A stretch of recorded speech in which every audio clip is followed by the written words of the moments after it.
Almost 2 মাস আগে কিনেছিলাম এই রাউটারটা। ভালো একটা রাউটার, তবে খারাপও। গিগাবিট সাপোর্টে 3টা ল্যান্ড 1 পোর্ট আছে, মেশ আছে।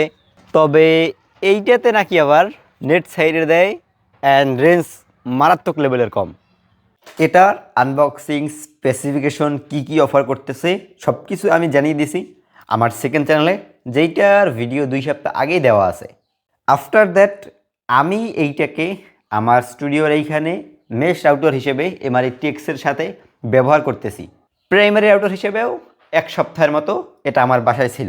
দাম এইটার 2100 থেকে 2200 অথবা 2300 টাকাও হতে পারে অফলাইন কিংবা অনলাইন মার্কেটে। আর এই বাজেটে এটি হচ্ছে একমাত্র রাউটার যেখানে মেশ এবং গিগাবিট সাপোর্ট থাকছে। আর কম্পিটিশনে আদার যে রাউটার আছে যেমন TP-Link-এর C54, TUD-WR1200, এই দুইটাও আমি ব্যবহার করতেছি। ইনশাল্লাহ খুব শীঘ্রই ভিডিও চলে আসবে। এগুলো কিন্তু গিগাবিট মেশ কিছু সাপোর্ট করে না, তবে dual brand 5 GHz and range overall কিন্তু অনেক ভালো এগুলোর। এখন এইটাকে নিয়ে আপনাদের বেশ কিছু গুরুত্বপূর্ণ মতামত আছে। রেঞ্জ মারাত্মক লেভেলের কম, নেটওয়ার্কই একটু পর পরে ছাড়িয়ে দেয়, স্পিড মাঝে মাঝে একেবারে নাই হয়ে যায়। হ্যাঁ, এই সকল ক্ষেত্রে আমি আপনাদের সাথে একমত, তবে আমার দ্বিমতও আছে এখানে। যেমন রেঞ্জের কথা, আপনাদের অনেকের ক্ষেত্রে হয়েছে এই রাউটারটা রেঞ্জ কম এরকম মনে হচ্ছে, কিন্তু আমি আপনাদেরকে বলবো এইটা যে প্রাইস পয়েন্টে পাওয়া যাচ্ছে 2100 কিংবা 2200 টাকায়, আপনার এটাতে কিন্তু 1 Gbps high speed VDX support থাকছে। মানে আপনি গিগাবিট ল্যান্ড পোর্ট 1 পোর্ট পাচ্ছেন, দেন আপনি মেশ সাপোর্টও পাচ্ছেন। তো এখন মার্কুসি যেখানে করছে কি, এইসব হার্ডওয়্যার দিকে ফোকাস করতে যাইয়া যারা শুধুমাত্র রেঞ্জের জন্য রাউটার কিনতে চান তাদের জন্য এইটা আর কি তৈরি করতে পারে নাই। মানে সোজা কথা, মার্কিউসিস কোম্পানি থেকেই এইটা রেঞ্জের কথা কম বলা আছে, অথবা আপনি কম পাবেন, যেহেতু আপনি ল্যান্ড কেবল, গিগাবিট আর মেশ এইসব দিকে এটাকে আগাই পাচ্ছেন। এই ক্ষেত্রে রেঞ্জ এইটাকে অবশ্যই কম। তবে আপনারা বলতেছেন রাউটার সমস্যা, এটা এমন না। আমার ক্ষেত্রেও রেঞ্জ কম। আমি টিপিক্যাল যে 1000-1500 টাকা রাউটার ব্যবহার করছি, ওইগুলোর রেঞ্জও বেশি এটার থেকে। সেকেন্ডলি হচ্ছে গিয়ে নেটওয়ার্ক ছেড়ে দেয়। আমার এইটার ভার্সন হচ্ছে 1.2 ইউএস ভার্সন, এটার ভার্সন 2.0 আছে। নেটওয়ার্ক ছেড়ে দেয়, এইটা আপনার কথা সত্য। 5 GHz 2.4 GHz। মাঝে মাঝে একটা সমস্যা হয় কি, আপনার নেটওয়ার্ক কানেক্ট করতেও কিছুটা অসুবিধা হয়।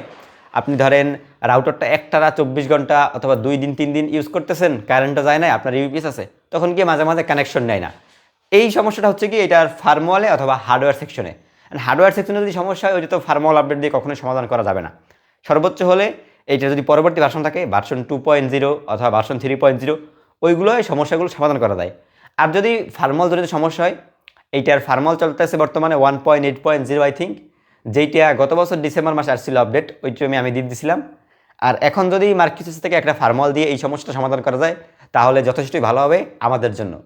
তো রিভিউ ভিডিও আমার, যেহেতু আমি আপনাদেরকে বেশি কথা বলবো না, আমি এইটাকে এখন ডাইরেক্ট আমার মেশ হিসাবে আবার কানেকশন করব আমার সেই স্টুডিওতে। আর আমি আমার বাসায় যে প্রাইমারি রাউটার আছে ওইখানে আমি সেট আপ করে বিভিন্ন পয়েন্টে রেঞ্জ, থ্রুপুট, দেন স্পিড টেস্ট এইগুলো করে দেখাবো, যাতে আপনাদের রিয়েল লাইফ একটা এক্সপিরিয়েন্স হয়। আপনাদের যাদের আপনারা আশা করি আমার ভিডিওটা দেখে কিছুটা এক্সপিরিয়েন্স নিতে পারবেন। ওকে, যেহেতু এই যে একটা 5 GHz রাউটার, আমার এই ফোনটা কানেকশন রাখতেছি Realme C85। এটা সর্বোচ্চই সাপোর্ট করে 488 Mbps, মানে রাউটার সাপোর্ট করে 5 GHz-এ, 867 Mbps ওইটা সাপোর্ট করে না। আর একেবারে আমরা কাছাকাছি আছি, এইখান থেকে আমরা আগে 5 GHz টেস্ট করব। বর্তমানে আমার রাফুস ওয়াইফাই 5 GHz এইটাই আছে, ফুল নেটওয়ার্ক আছে এখানে। আর 5 GHz এইখানে স্পিড টেস্ট আপনারা একটু দেখি।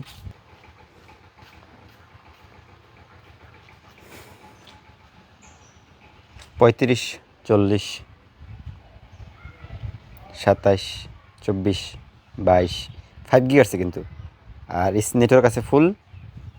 ওইখানে আছে মেইন রাউটার, ওইখান থেকে এই পর্যন্ত আসছে মেশ, দেন এই পরিমাণ স্পিড মেইন রাউটার হিসেবে। কিছুক্ষণ পরে আপনাদের কানেকশন টেস্ট করে দেখাবো। আর এখন আমরা কিছু দূর সামনে যাব, এই সামনে গিয়ে দেখবো 5 GHz-এ স্পিড আগে কী পরিমাণে পায়। আর ওই রাউটার আছে গিয়ে ওই যে ওইটার ভিতরে। তো যেহেতু ওইটার ভিতরে আছে, আপনার একটা দেওয়াল পার হওয়া লাগে, মানে স্পিডের ভিতরে কোনো রকম জিনিসপাতি নাই যে রেঞ্জটাকে আটকাই দেবে। তো ওই অনুপাতে এটা 5 GHz-এর স্পিড আর টেস্টিংটি ভালোভাবে করতে পারবো। আর যারা বাসা বাড়িতে রাউটার ইউজ করবেন, একটা দুইটা দেওয়াল কিন্তু আপনাদের এমনি থাকবে, সেক্ষেত্রে রেঞ্জটা কিন্তু আরও কম হবে। যেমন আমার 5 GHz-এ এইখানে কিন্তু একলাডি হয়ে গেছে, দেখেন পুরোপুরি ওপেন ফিল্ড। এইখান থেকে এই পর্যন্ত সর্বোচ্চ হলে 40 মিটার আছে 5 গিগার্স, এর ভিতরে রেঞ্জ একলাডি। আর অন্য আমি যত রাউটার ইউজ করছি সেম রেঞ্জে মিনিমাম 3-4 লাডি পাইতো, আর রেঞ্জ কিন্তু অনেক কম। এখন এই জায়গাটা স্পিড টেস্ট দেখি, ওই একটা মেশিন এরিয়া আছে, সমস্যা করতেছে। ওকে, 5 গিগার্সে একলাডির স্পিড দেখি, 2 লাডি আছে, খুবই খারাপ। 10 মানে 5 গিগার্সের রেঞ্জ, এটা মনে করেন নর্মাল যে রাউটার ওগুলোর চেয়ে 60% কম এরকম লাগে আমার কাছে। আর এখন 2.4 গিগার্সটা একটু কানেকশন করি, দেখেন 2.4 গিগার্সে রেঞ্জ কিন্তু ফুল, দেখছেন 2.4 গিগার্সের রেঞ্জ এইখানে ফুল। আর 5 গিগার্সে পাইছিল 2-3 লাডি, 2-1 লাডি। 2.4 গিগার্সের রেঞ্জ ফুল, স্পিডটা দেখা যাক কত আসে। 2.4 গিগার্সে এই প্লেসে এই স্পিড ধরতেই আসে না, ওই যে মাঝে মাঝে দু একটা সমস্যা করে এরকম। তো মেশ রাউটার হিসেবে ওইখান থেকে এই প্লেস পয়েন্টে নেটওয়ার্ক ঠিকমতো চলে না, বর্তমানে একলাডি আছে। আর 5 গিগার্সে কানেকশন করছি, 2.4 গিগার্সে নেট পায় না। আবার যে সমস্যাটা আপনাদের বলি, আর এইখান থেকে এখন একলাডিতে 268 কেবি ইউটিউবে এরকম টানতেছে, কিন্তু এইখানে আরও অনেক বেশি টানার কথা। তো এইটা রেঞ্জ আর কি এইরকমেরই, যাদের ওই একটা কিংবা দুইটা বাসা এরকম যে জায়গায় ঘুমাইবেন বা কাজ করবেন আপনি, তার আশেপাশে যদি রাউটার না রাখেন তাহলেই সমস্যা হবে। 1 রুম কিংবা 2 রুম পরে গিয়ে ব্যবহার করতে গেলে এটা ঠিকমতো ইউজ করতে পারবেন না, মাথা নষ্ট হয়ে যাবে। আর এখন আমি একটু মেইন রাউটারের কাছাকাছি নিয়ে যাব, ওইখানে কেবল কানেকশনের মাধ্যমে অথবা মেইন রাউটার হিসেবে সেট করে আপনাদের আশেপাশের স্পিডটা আবার একটু চেক করে দেখাবো ইনশাআল্লাহ। ওকে, প্রাইমারি রাউটারে MR30 কানেকশন করছি। MR80X খুললে এই যে অনু থেকে ইয়েলো কেবলটার মাধ্যমে MR30 কানেকশন হয়েছে, আর একেবারে ক্লোজলি এইখানে স্পিডটা দেখতেছি।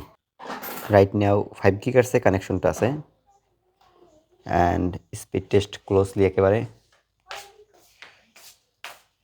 101.98 কমে আইছে, 100-র উপরে এখন পায় না। গিগাবিট কিছুদিন চলে, আবার কিছুদিন পর বন্ধ হয়ে যায়। 12, 11, 10, 9 পাবজি মোবাইল নামতেছে। 10.5, 11.9। তো ইনডোরে ক্লোজলি একেবারে স্পিড ঠিক আছে, আর নেটওয়ার্ক ছাড়িয়ে দেয়, এরকম কোনো সমস্যা হয় না। আর ওই রুমে আছে এখন, ওইখান দিয়ে এইখানে 5 গিগার্সে কীরকম স্পিড হয় দেখেন। 5 গিগার্সে কিন্তু 2 লাডি পাচ্ছে, এই যে রেঞ্জ কম আছে, কিন্তু এখানে 2 লাডি না 3 লাডি থাকার কথা, 3 লাডি আপ ডাউন করে 8.70, মানে এখানে ভালোই আছে। 11.6। আর আমরা আস্তে আস্তে আর একটু সামনের দিকে যাই, 3.50-তে নামিয়েছে 1.0-তে। এখানে কিন্তু 2 লাডি আছে স্পিড, আবার একটু বাড়ছে 4.90। আর একটু সামনে যাই, মানে প্রপার রেঞ্জটা কেমন পাওয়া যায়। এখন 3 লাডি আছে 6.90, স্পিড ভালো আছে এখানে। 1.30, এই স্পিডটা কমে গেছে এখান থেকে 1.30, 700 কেবি। 5 গিগার্সে এইখান দিয়েই স্পিডটা আর কি কম, এখন আছে 190 কেবি। অ্যান্ড এইখানে 5 গিগার্সে স্পিডটা দেখেন একেবারেই নাই, 5 গিগার্স স্পিড নাই, মানে এইখান থেকে ওইখানে অলমোস্ট 70 মিটারের মতো আছে। আর দেওয়াল আছে 1টা 2টা 3টা, এটা কিন্তু অনেক ভাই, 3টে দেওয়াল, এই জিনিসটা আপনার মাথায় রাখতে হবে। তো 2.4 গিগার্সে আর কি এখন কানেকশনটা করি। এইখানে 5 গিগার্সে পাইছে একলাডি, আর 2.4 গিগার্সে দেখা যাক কয়লাডি পাই। কানেক্টিং হচ্ছে। এই 2.4 গিগার্সে লং রেঞ্জে কানেকশন হতে কিছু সময়টা লাগে, এই জন্য যারা এটা নেবেন শুধুমাত্র 5 গিগার্সের কথা ভাববেই নেবেন, 2.4 গিগার্স মনে করেন এটাই নাই এরকম। তো 70 মিটার দূরে এইখানে আর কি 2.4 গিগার্সটা কানেকশন করতে পারলাম না, এই যে রাউটারে এরকম একটা সমস্যা। আর নেক্সট ফার্মওয়ালে আই থিঙ্ক সমস্যাটা সমাধান হতেও পারে, তবে ওই ফার্মওয়াল কবে মার্কিউসিস দেবে আর কবে আমার রাউটারে আসবে আল্লাহ জানে, আর মার্কিউসিস নিজেই জানে।